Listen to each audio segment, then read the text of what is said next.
Hello, and welcome to Nanny Cooks from the Ozarks. Today I'd like to talk to you about a rather serious subject regarding our food.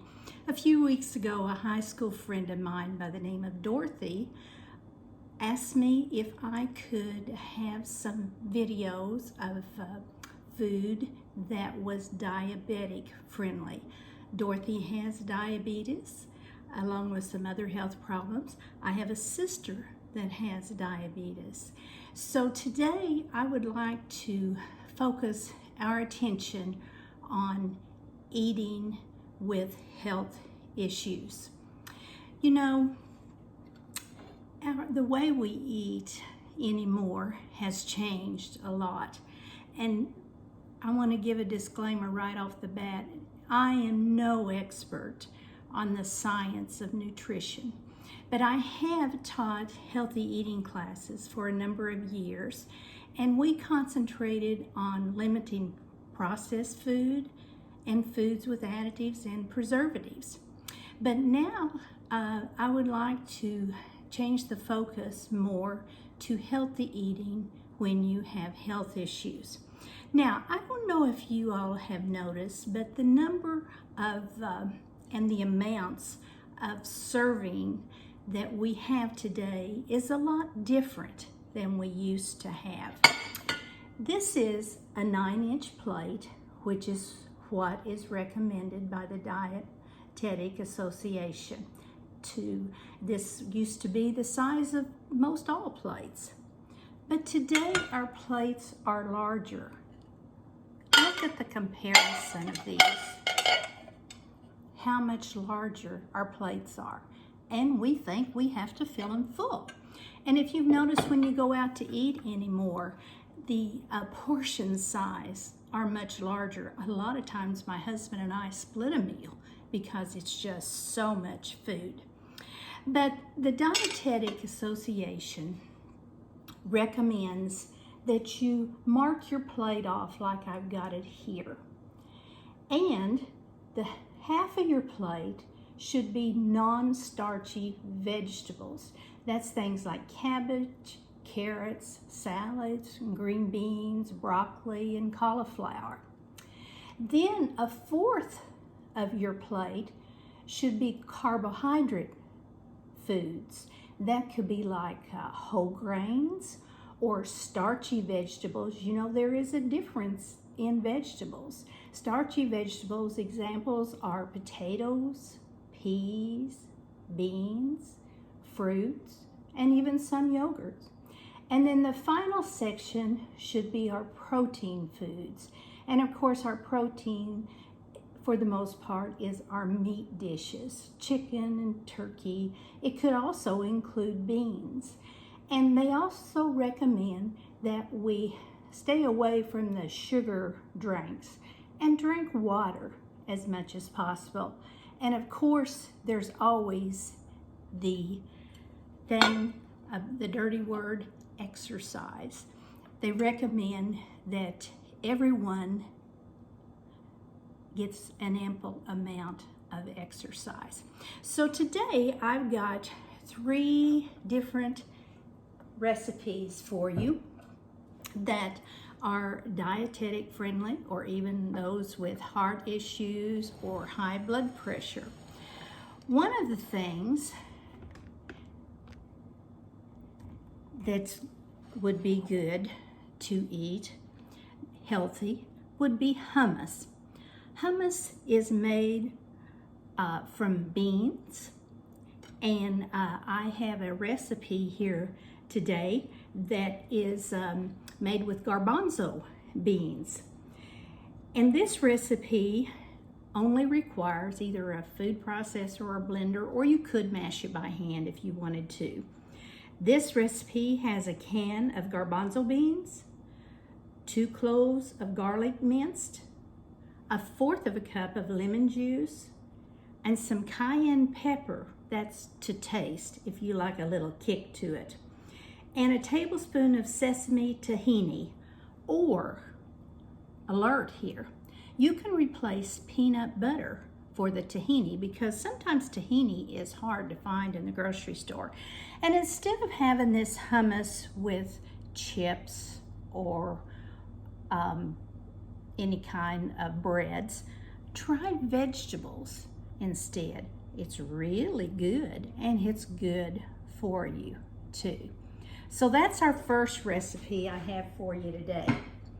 The second recipe, it's really not a recipe, but I tried this on my husband yesterday to see his thoughts, and he approved. So we're gonna go for it. This makes a great snack. My husband's gonna take it on his fishing trips. He said it would be really handy to have. And all you do, you start out with a slice of deli meat, either ham or turkey, pastrami, whatever you like.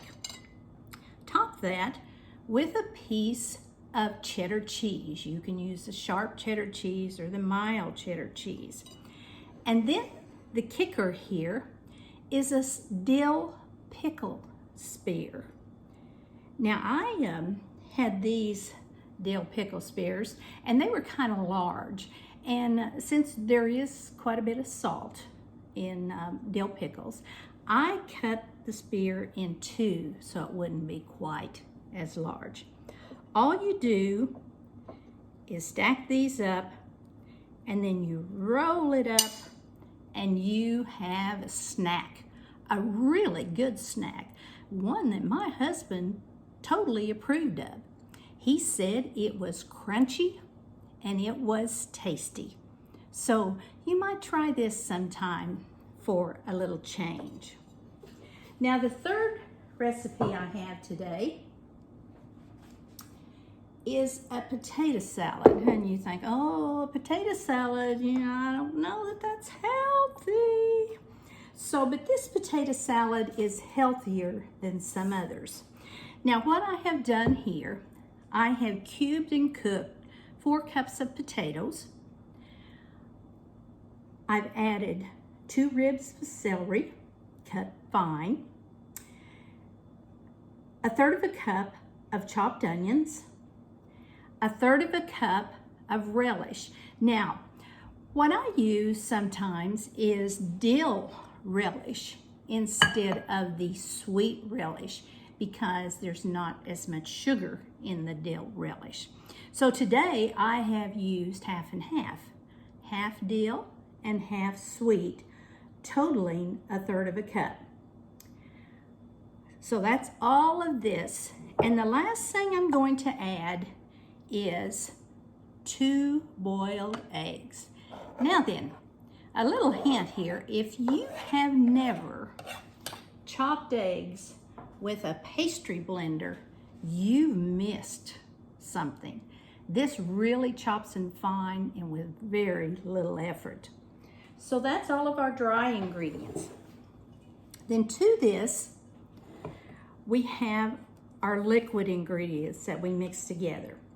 It's 3/4 cup of low-fat or fat-free mayonnaise, or you can even use some Greek non-fat yogurt in place of some of the mayonnaise.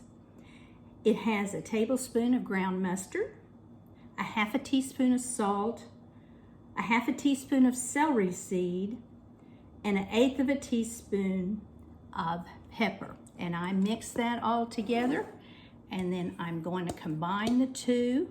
Now it is best to let this chill in the refrigerator for several hours before you use it. Now this isn't something, if you're on a diabetic diet, that you would want to have all the time, because remember, potatoes are on the carb fourth of the plate. So you would want to limit this. But for a change, this particular recipe isn't full of fats and sugars and heavy mayonnaise like some recipes are. And then we just top that with some paprika, and we are ready for a nice side dish for a meal. Now, another thing I'd like to show you today that the Dietetic Association recommends is, I've said many times, this is the most valuable tools we have in our kitchen. Well, did you know that you can use these same tools to measure a lot of things so that you're not having too big of portions? Number one, the palm of our hand is about the size of 3 ounces of meat, which is recommended.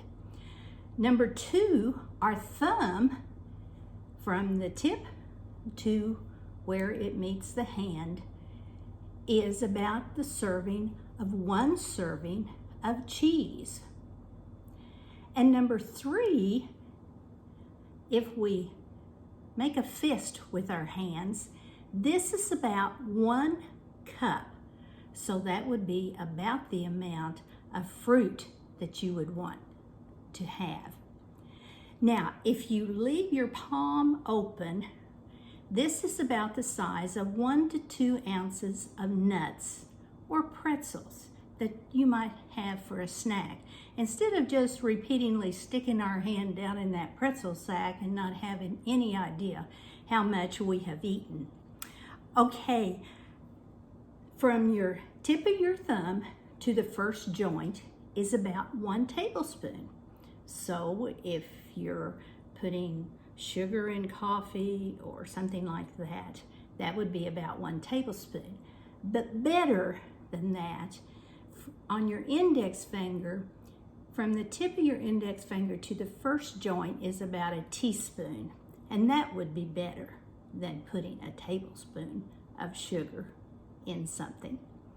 So I hope these things have helped you a lot, and I have a burden now about presenting more of these types of recipes because we're all getting older, we're going to have health issues.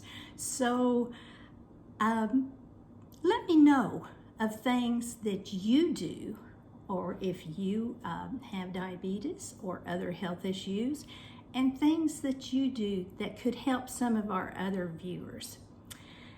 Now, I have a new video out that a lady from down here in Branson, Missouri, her name is Bree Presley Klein, put together for me. And I'm really proud of it. Bree is part of the Presley family down here in Branson. She's a graduate of College of the Ozarks, and she specializes in photography and videos. So I hope you'll look at this video, and we will post the recipes. We'll post them both that we have done today. We'll post them on Facebook, and we will post them on YouTube. So I hope you guys have a great day. We'll see you the next time. Bye-bye.